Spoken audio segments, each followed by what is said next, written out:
تقسیمونه مني. عبد الله ابن مبارک ډیر لوی محدث و. هغه وی جهاد یو قسم دی چې فرض عین دی.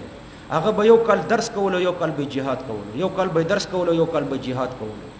یو چا زمون په شان سادهګان ورته راغله، ورته وی ته خو ډیر لوی محدث او ډیر غټ کار دی روان کړی دی، په دې مدرسه کې جهاد کوو کنه. طالبانو ته لوی حدیث خو امام بخاری دی شاګرد دی او عبادت کې مصروفي، په تدریس کې مصروفي، لوی محدث همدا شغل فی العلم دی کافی دی.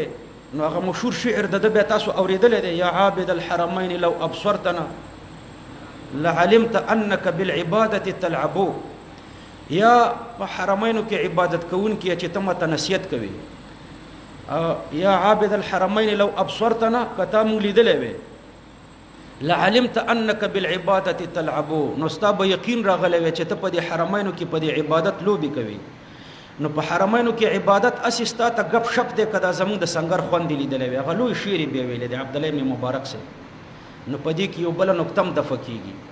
محتمم صاحب چې د جهاد مخالفت کوي، نو چې ورته وایي چې د جهاد مخالفت ولې کې خپل هم نزي، طالبانو تم اجازت نه ورکې، وای دا مدرسه خپل جهاد دی کنه، ما غټ کار روان کړی دی، کزلات هم دا کار به پاتې کیږي. ستا کار غټ دی کدا ابوبکر صدیق صاحب کار غټو، ته د ابوبکر صدیق صاحب نه په خدمت کې مخ کې ابوبکر صدیق صاحب خلیفۃ المسلمین دی په خپل ازي، او ته چرته دی وی کوچنی وړي مدرسې محتمم بیچاره هغه کې نیمه چنده ځان ته پټې نیمه طالبانو باندې خرچه کوي، او بیا وای چې زما کار غټ دی، کار می غټ دی. د ابوبکر صدیق صاحب هم نه غټ کارو، وای زه اهم شخصیت ما، د ابوبکر صدیق صاحب هم اهم شخصیت هغه په خپل اتلو، وای که زه مړ شم ډیر کار به خراب شي. که ابوبکر صدیق صاحب شهید شوی وي پتا ډیر کار خرابېدو، که پاغه ډیر کار خرابېدو. دا اسې د انکار د جهاد د پر بانی دي.